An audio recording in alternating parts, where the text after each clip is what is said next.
Assalamu alaikum to everyone, guys. Hope so you will be fine. Myself Mohammed Zubair, and in this video we are going to discuss about four basic operations that we done on our database. Here we see these operations by using the Python Django, that how the things are going to be done. Actually, we are going to cover four operations, that how you can insert or record or a data into a database, and how you can fetch these data from the database, and you can visualize these database on the front of the user or end of the user. As you can see, there is a data. So here we will see how you can update any record and you can delete any record from the database. So this is actually it is a simple application that we are going to develop by using the Python Django. So let's get started. And to be honest, it's really so easy and so simple. You just have to follow me and be connected with me. I will explain each line of code that you can understand how the things are going to be happen.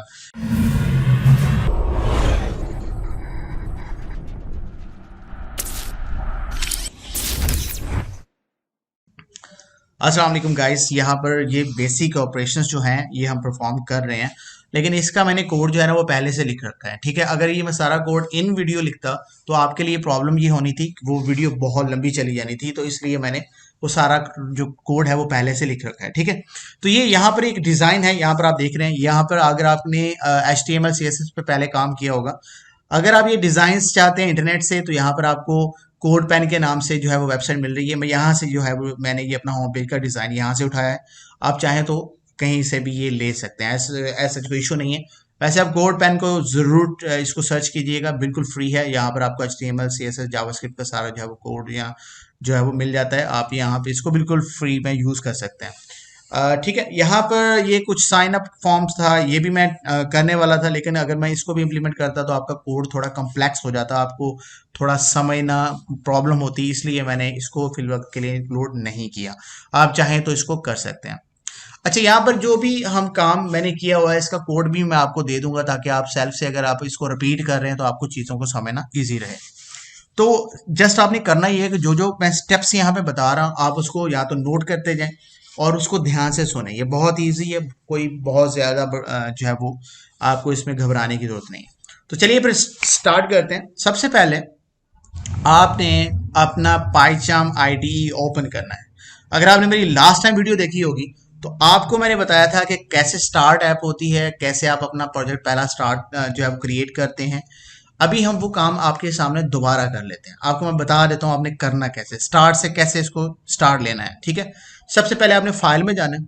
File में जाने के बाद आपने कोई folder create करना है। मैं सी में यहाँ पर फोल्डर कर लेता हूँ डेमो के नाम से। ठीक है, डेमो के नाम से आपने फोल्डर क्रिएट करके इसको यहाँ से ओपन कर लेना है अपने न्यू विंडो में। ये आपका ओपन हो जाएगा। इसके बाद आपने यहाँ से इस फोल्डर को अपने टर्मिनल में लेके आना है, यहाँ पर लाके छोड़ देना है। अब आपने दो कमांड जो है वो रन करनी है, जैसे मैं आपको लास्ट टाइम भी बता चुका हूँ। पहली कमांड जो है वो आप रन करेंगे, वो रहेगी हमारे पास, यहाँ पर मैंने ये दोनों लिख रखी हैं आप लोगों के लिए। ठीक है, यहाँ पर देखें, पहली कमांड आप लिखेंगे django-admin स्टार्ट प्रोजेक्ट, प्रोजेक्ट का नाम। अभी हमारी इस एप्लीकेशन में जो मैं आपको बताने जा रहा हूँ, इसमें प्रोजेक्ट का नाम रखा है वेब ऐप। वेब ऐप एक प्रोजेक्ट है। इस प्रोजेक्ट के अंदर एक और एप्लीकेशन है माई ऐप के नाम से। तो आपने सबसे पहले जो है यहाँ पर लिख लेना है वेब ऐप, जैसे मैंने लिखा हुआ। आप कोई भी प्रोजेक्ट का नाम रख लें और इस कमांड को रन करें। ठीक है, ये आप नहीं हैशटैग यूज नहीं करेंगे क्योंकि ये कमेंट्स के लिए। आपने इतनी कमांड को रन कर लेना है यहाँ पे। इसके बाद दूसरी कमांड आपके पास रहेगी, जो कि आपने इस प्रोजेक्ट को जब आपने नेक्स्ट टाइम ओपन करना है तो इस जो आपका प्रोजेक्ट जहाँ पे जो आपने नेम रखा होगा उसके नाम से एक ऑटोमेटिक फोल्डर क्रिएट होगा। उस फोल्डर को उठा के यहाँ पर आपने ड्रॉप करना है टर्मिनल में और दोबारा दूसरी कमांड चलानी है। दूसरी कमांड किस लिए है? पहली कमांड थी आपका एक प्रोजेक्ट के लिए, दूसरी कमांड हमारी होगी एप्लीकेशन के लिए। मैंने लास्ट टाइम भी बताया था कि एक प्रोजेक्ट में मल्टीपल एप्लीकेशंस हो सकती हैं, तो आप यहाँ से क्या करेंगे, वो दूसरी एप्लीकेशन को भी यहाँ से जो है वो इंस्टॉल कर लेंगे। उसके लिए आप लिखेंगे python manage.py स्टार्ट ऐप और ऐप का नाम रख लेंगे। ठीक है, तो यहाँ पर मेरे पास जो ऐप का नाम इस सिनेरियो में है वो है माई ऐप।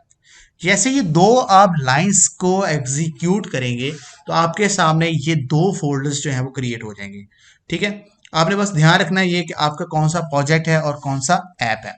अभी आपको मैं स्ट्रक्चर दिखा देता हूँ। आपके प्रोजेक्ट्स में ये फाइल्स होंगी, यूआरएल्स होगा, सेटिंग्स होंगी, जो कि हमें दो मेन फाइल चाहिए। इसके बाद हमारे पास ऐसा नहीं कि आपने बाकी फाइल्स को डिलीट कर देना है, मैं ये बता रहा हूँ कि हमें ये दो फाइल्स की जरूरत पड़ेगी इस एप्लीकेशन में।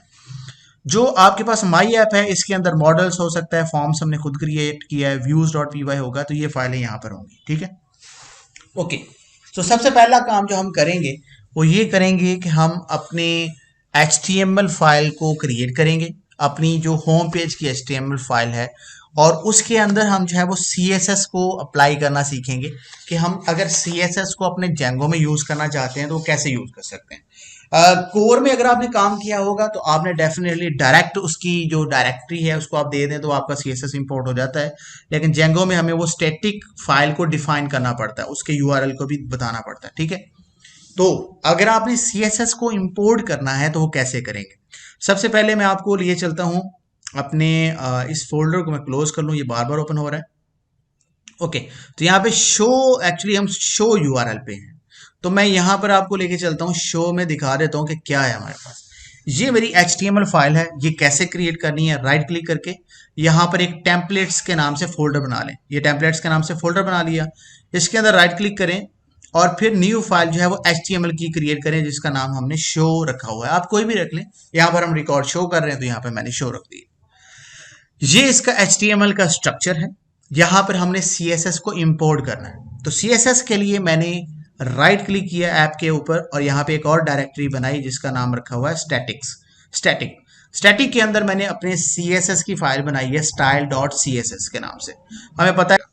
तो CSS हमने ये सारा लिख रखा है यहाँ पे। ठीक है, हमारा काम ये नहीं है कि CSS को समझना या HTML को समझना, हमारा काम ये है कि CSS को हमने जेंगो में कैसे यूज करना है। ठीक है, उसके लिए कोड स्टैटिक्स के नाम से इसको यहाँ पर आपने इस तरह से लिख लेना है। उसके बाद अपनी CSS फाइल को लिंक करना है। लिंक करने के लिए आपने जाना है यहाँ पर, जो हमारी जो लिंक कर रहे हैं फाइल वो है स्टाइल शीट के नाम से, मतलब स्टाइल शीट है। ठीक है, इसके बाद हमारा जो रेफरेंस है वो हमने देना है कि हमारे पास ये स्टैटिक फोल्डर के अंदर, ये आप सिंगल क्वाइट के अंदर, कोट्स के अंदर बता देंगे उस फाइल का नाम। फर्ज करें कि अगर आपके पास एक फोल्डर और हो और उसके अंदर ये CSS फाइल हो तो हम वो जो फोल्डर होगा वो हम लिखेंगे यहाँ पर और उसके बाद स्लैश लिख देंगे। तो चूंकि अभी मेरे पास फोल्डर नहीं है, मैंने स्टैटिक के अंदर डायरेक्टली इस फाइल को रखा हुआ है, तो आप यहाँ पर इसको इस तरह से इंपोर्ट कर लेंगे। ये रहेगा आपकी हेड फाइल के अंदर। अभी हमने जाना है अपने सेटिंग्स में, और सेटिंग्स में जाकर आप देख सकते हैं कि यहाँ पर इसकी डॉक्यूमेंटेशन जो है वो मिल जाती है। इस लिंक को आप ओपन कर सकते हैं। जेंगो आपको खुद बता देता है कि अगर आपने स्टैटिक्स को यूज करना है, ये देखें, अगर आप इसकी डॉक्यूमेंटेशन पढ़ेंगे तो आपको मिल जाएगा कि स्टैटिक्स को आपने किस तरह से यूज करना है। हमने ये यूज करना है, ये इमेज का है, चूंकि हम CSS फाइल यूज कर रहे हैं तो CSS के लिए हमने वैसे देख लिया। ठीक है, आपको यहाँ पे स्टैटिक फाइल की डायरेक्टरी को जो है ना वो इंपोर्ट करना पड़ेगा। ये कोड आपने यहाँ से कॉपी कर लेना है, Ctrl+C, और अपने प्रोजेक्ट की, अपनी एप्लीकेशन में आपको सेटिंग नहीं मिलेगी, आपके प्रोजेक्ट की सेटिंग में जाना है और यहाँ पर लाके आपने ये पेस्ट कर देना है, Ctrl+V कर देना है।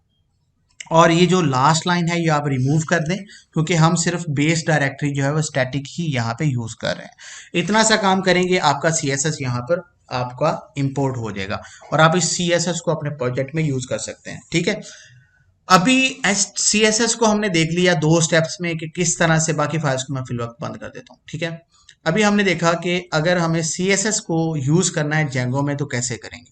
हमने 3 स्टेप्स किए हैं। सेटिंग में जाके उसकी डायरेक्टरी को हमने इंपोर्ट किया यहाँ से, इसके बाद हमने अलाउ किया एक्चुअली। ठीक है, इसके बाद हमने स्टैटिक फोल्डर बनाया और उसके अंदर अपने CSS स्टैटिक फाइल को वहां पे रख दी है, क्योंकि वो चेंज नहीं होने वाली ना, स्टैटिक ही रहेगी। इसके बाद हमारे पास जो टेम्पलेट है का फोल्डर बनाया और उसके अंदर हमने शो HTML फाइल बनाई और इसके अंदर हमारे पास ये डिजाइन मैंने यहाँ कॉपी किया हुआ है। मैंने बताया कि मैंने यहाँ से किया है, आप चाहें तो वो सिंपल टेबल भी बना सकते हैं। ठीक है, बरा मैं आपको कोड ये दे दूंगा। हम बैकएंड पे ज्यादा काम कर रहे हैं, यहाँ पे डिजाइन पे नहीं कर रहे, तो इस वजह से मैं यहाँ पर वो चीजें एक्सप्लेन नहीं करूंगा। ठीक है, आगे चलते हैं जी। इसके बाद अब हमारे पास सबसे पहले काम होता है URLs के ऊपर। हमें पता है कि यूजर ने इंटरेक्ट ही URL के थ्रू करना है। तो यहाँ पे हम यूआरएल्स में गए और यूआरएल्स में आपको ये सारे यूआरएल्स मिल रहे हैं। अभी इस बाकी यूआरएल्स को इग्नोर करें और सबसे पहला यूआरएल जो है वो हम देखेंगे, वो हमारे पास है होम के नाम से। एक मैंने होम का जो है वो सिंपल यूआरएल बनाया यहाँ पे, और व्यूज डॉट होम उसका एक फंक्शन है। लास्ट वीडियो अगर आपने देखी है तो ये चीज़ें आपको समझना बहुत ईजी होंगी। यहाँ पर हम इस आईपी के अगेंस्ट एक व्यू फंक्शन कॉल कर रहे हैं जो कि हमारे पास व्यूज के अंदर है। हम इसको ओपन कर लेते हैं, यहाँ पे दिखा देता हूँ कि व्यूज में हमने वो फंक्शन कहाँ बनाया हुआ। यहाँ पर बाकी फंक्शंस को इग्नोर करें, जस्ट होम को देखें।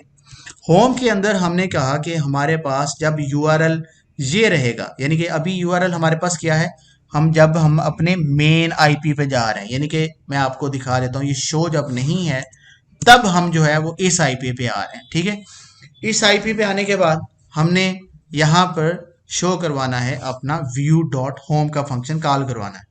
उसके अंदर मैंने रेंडर को यूज करते हुए यहाँ पर HTML की फाइल बनाई है जिसका नाम है रखा हुआ है होम, और इसमें मैंने एंकर टैग लगा दिया और उसको बता दिया कि जैसे ही एंकर टैग CRUD ऑपरेशन पे कोई क्लिक करे तो वो चला जाए एक नए यूआरएल के ऊपर जो है शो के नाम से। अभी मैं आपको दिखा देता हूँ। जैसे मैंने इस पे क्लिक कर रहा हूं, आप ये नीचे मेरे लेफ्ट कॉर्नर में देखें IP/शो आपको नजर आ रहा है। ठीक है, तो इस पे क्लिक करने पर हम एक और यूआरएल पे जा रहे हैं शो के ऊपर। ठीक है, अब हम अभी ये सिंपल एक टेस्ट किया था मैंने। ठीक है, तो आप चाहें तो ये ना बनाएं, आप डायरेक्ट ही शो बना लें या शो को ही होम पे ले आए। ओके, अभी यूआरएल जो नेक्स्ट यूआरएल जा रहा है वो हमारे पास शो पे जा रहा है, तो हम शो को अब हैंडल करते हैं। ठीक है, नेक्स्ट यूआरएल पे जाते हैं, यूजर जहां पे जाएगा वो यहाँ पर हमने कोई ऐसा कोई फंक्शन नहीं रखा हुआ, हमने सिर्फ शो रखा हुआ। ठीक है, तो ये शो का जो पाथ है मैं यहां से उठाकर ऊपर लिख देता हूँ। ठीक है, ओके, अभी हमारा जो नेक्स्ट स्टेप है वो ये है कि हमने शो पाथ पे जाना है। तो जब शो पाथ पे यूजर जाएगा तो क्या करेगा, शो का एक फंक्शन बनाया हुआ है हमने यहाँ पे, मैं आपको दिखा देता हूँ, ये वाला हमारे पास फंक्शन है। और ये फंक्शन जो है क्या करेगा, हमें डाटा सारा जो है वो लेकर ऑन पेज शो के ऊपर रेंडर कर देगा। और वो डाटा कहाँ से कैसे लेगा ये मैं सारा आपको यहाँ पे बता देता हूँ। ठीक है, फर्स्ट स्टेप आपने किया ये कि आपने एक models.py में गए और आपने अपना एक मॉडल बनाना है। एक मॉडल आपने यहाँ पे स्टूडेंट या एम्प्लॉय के नाम से कोई भी मॉडल बना ले। मैंने यहाँ पर 4 फील्ड लिए हुए हैं।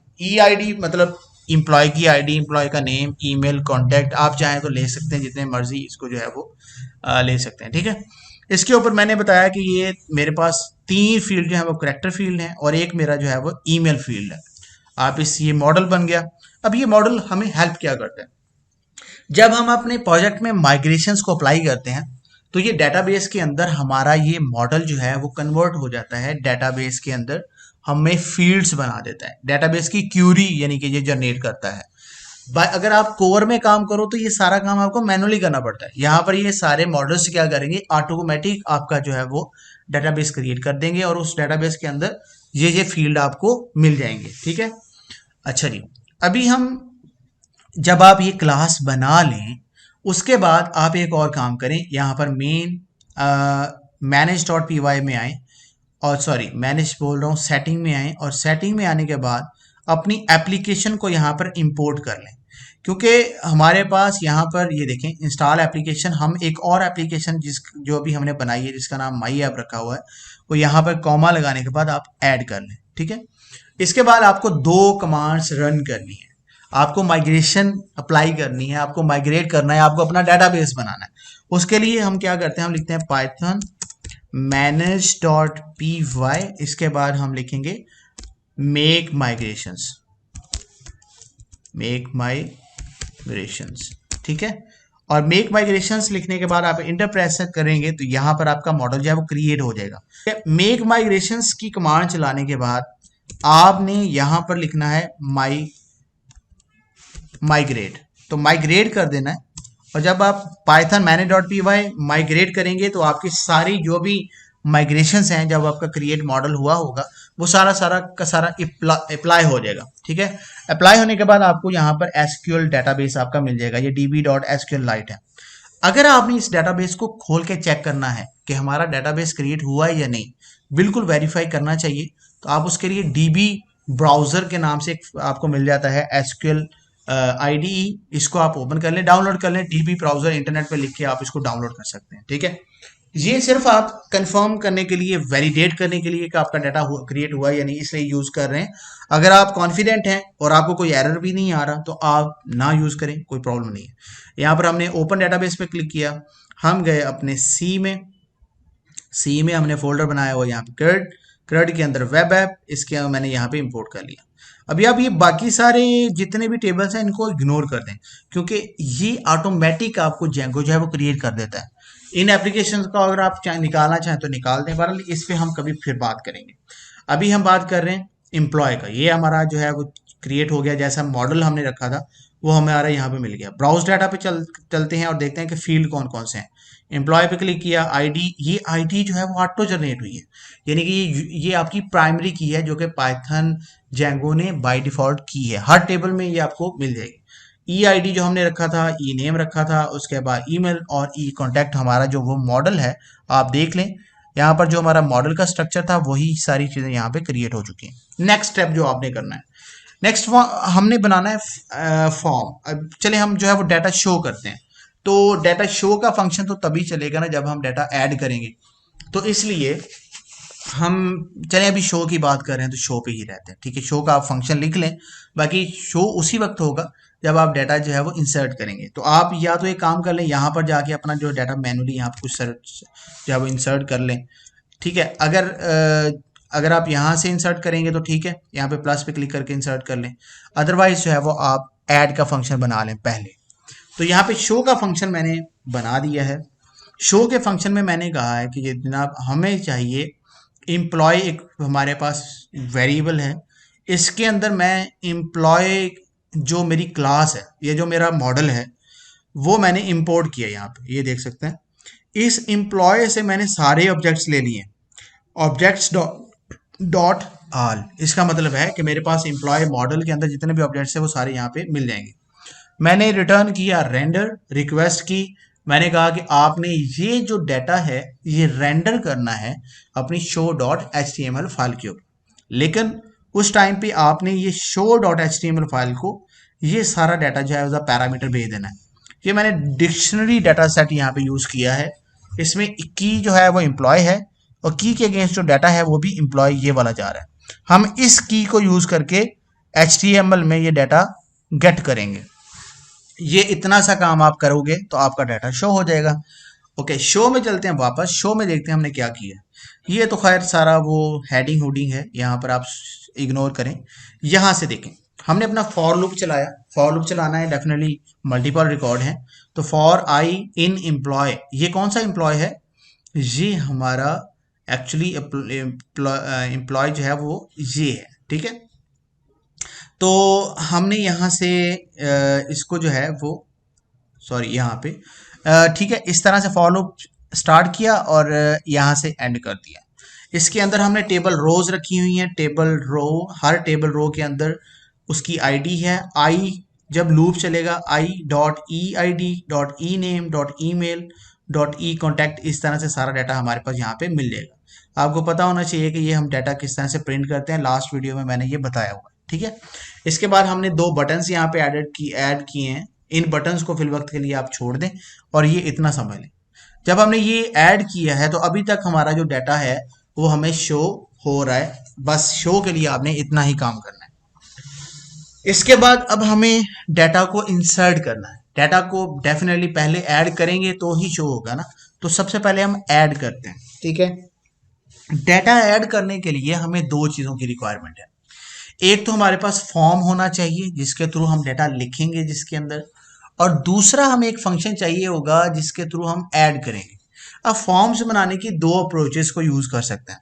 आप या तो मैनुअल फॉर्म बना लें, या जो आपको जेंगो प्रोवाइड करता है बिल्ट इन क्लास, आप उसको इनहेरिट करके बना लें। तो मैंने उसी क्लास को यूज किया है। यहाँ पर हमने क्या किया है, यहाँ पे राइट क्लिक किया है, यहाँ पे अपनी ऐप के ऊपर, माई ऐप के ऊपर, और यहाँ पे न्यू फाइल बनाइए जिसका नाम है फॉर्म्स डॉट पी वाई, ये वाली फॉर्म पी वाई। ठीक है, इस फॉर्म, ये फॉर्म्स क्या करेगा, हमें वो सारे फील्ड्स जो हमें चाहिए वो हमें यहाँ पे मिल जाएंगे। हम उनको डायरेक्टली यूज कर सकते हैं, हमें इनपुट फील्ड बनाने की जरूरत नहीं है। तो बहुत सिंपल है। तो यहाँ पर ये इसका एम्प्लॉय फॉर्म, इसको इनहेरिट कर दिया from form dot model form के साथ। तो यहाँ पर हमने एम्प्लॉय क्लास को इंपोर्ट किया है अपने मॉडल को, और हमने कहा कि हमारे मॉडल के अंदर वो सारा का सारे एम्प्लॉय के फील्ड यहाँ पर आ जाएं, और हमें जो फील्ड्स चाहिए फॉर्म में वो सारे ही चाहिए। अगर आप कोई स्पेसिफिक फील्ड को टारगेट करना चाहते हैं तो कर सकते हैं। अच्छा, ये फील्ड्स कहाँ पे शो होंगे मैं आपको अभी दिखा देता हूँ, ठीक है। सो डोंट बी वरी, यहाँ पर अभी मैं सब बाकी फाइल्स को क्लोज कर देता हूँ, ठीक है। और ये हमारा फॉर्म्स क्या करेंगे, कैसे काम करेंगे, इसको देखते हैं। दूसरी तरफ आते हैं, हम लोग व्यूज टेम्पलेट्स के अंदर हमने एक फॉर्म बनाया लोड फॉर्म के नाम से।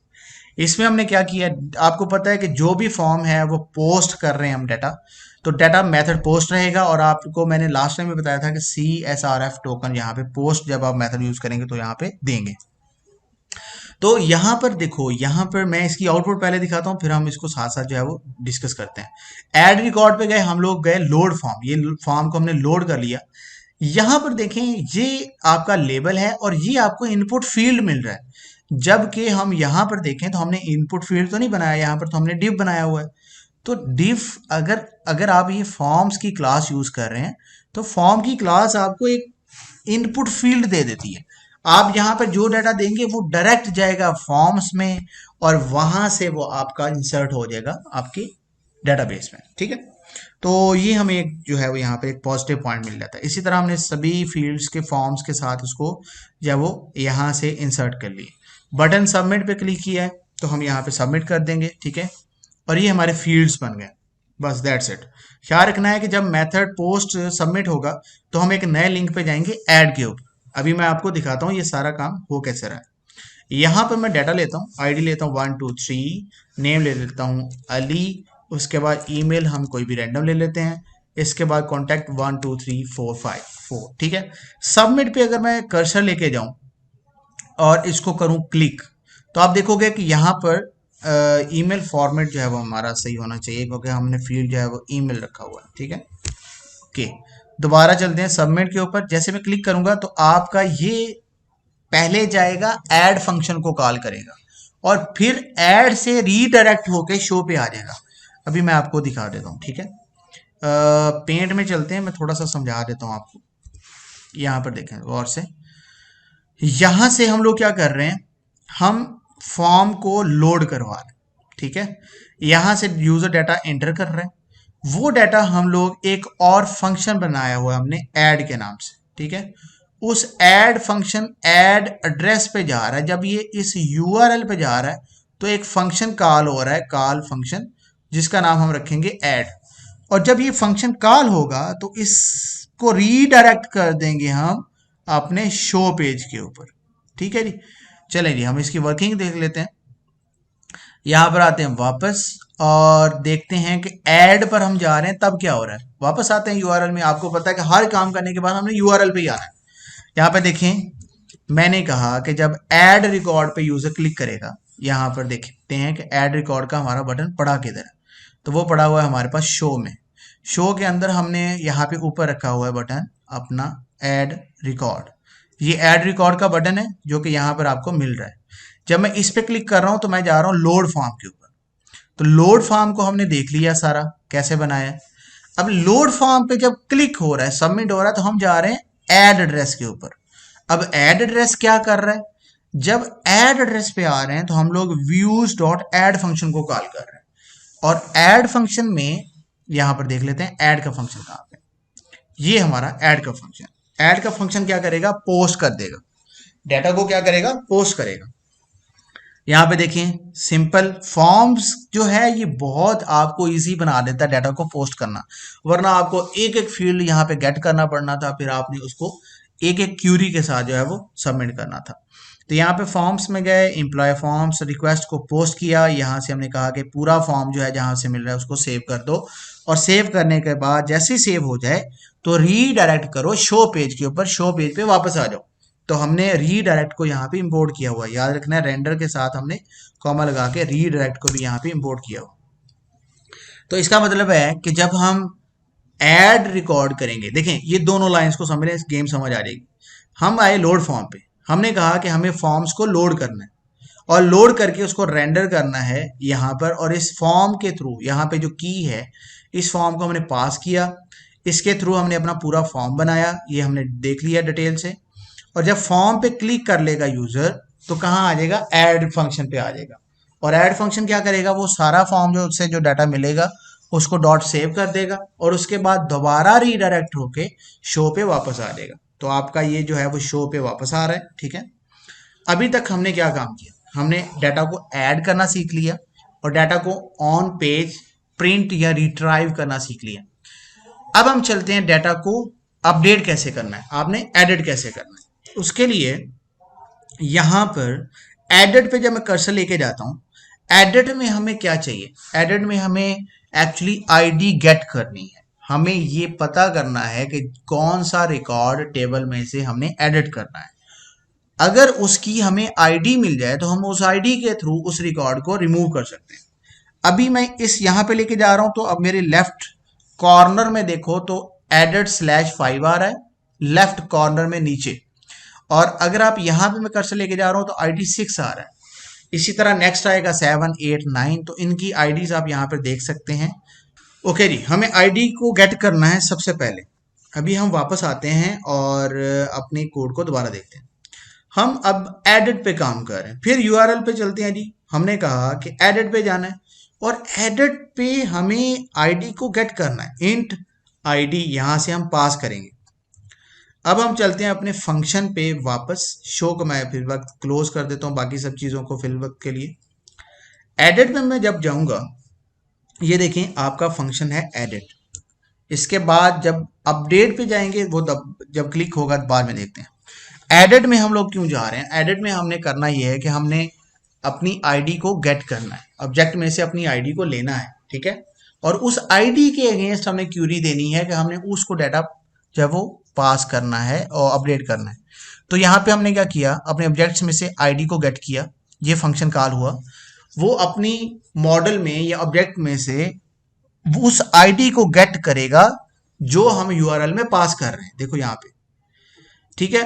और यहां से वो आईडी जब मिल जाएगी तो हम उसको रेंडर कर देंगे किस पेज के ऊपर, मूव कर देंगे एडिट फंक्शन के ऊपर।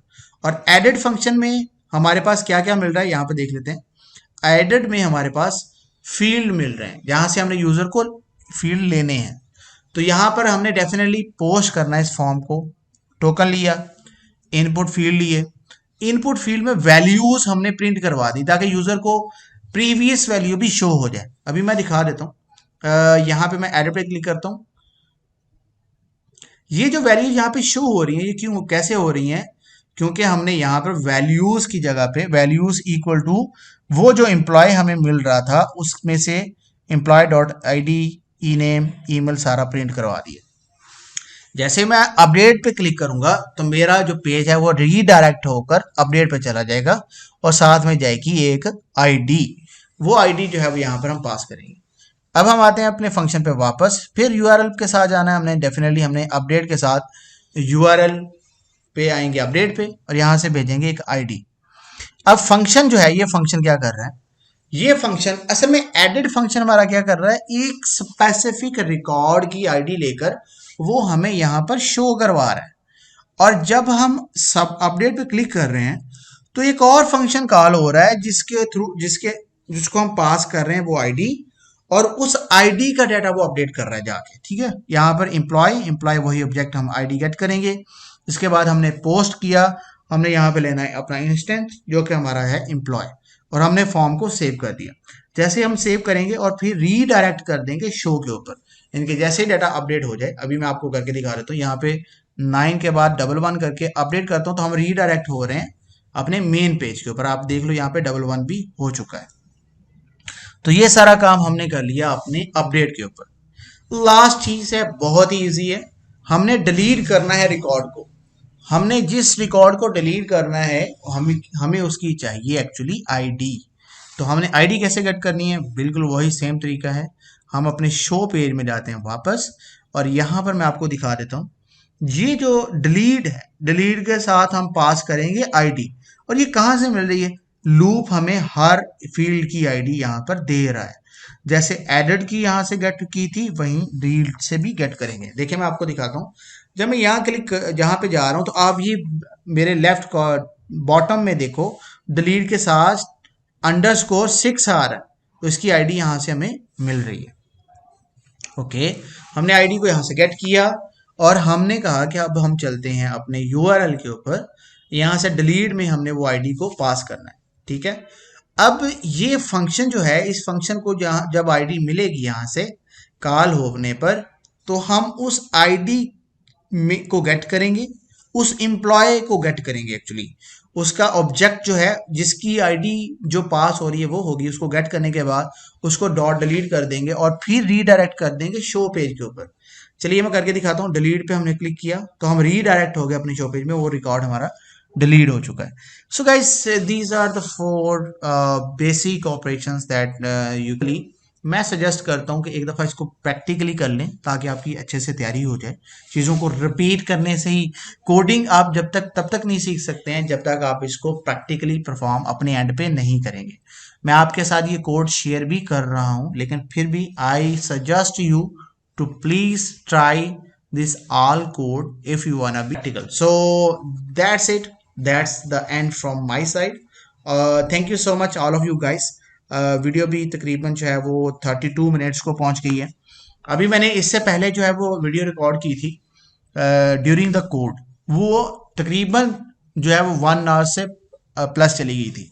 तो इसलिए मैंने फिर सोचा कि आपका जो टाइम सेव करने के लिए हम जो है वो इस तरह से इसको हैंडल कर सकते हैं।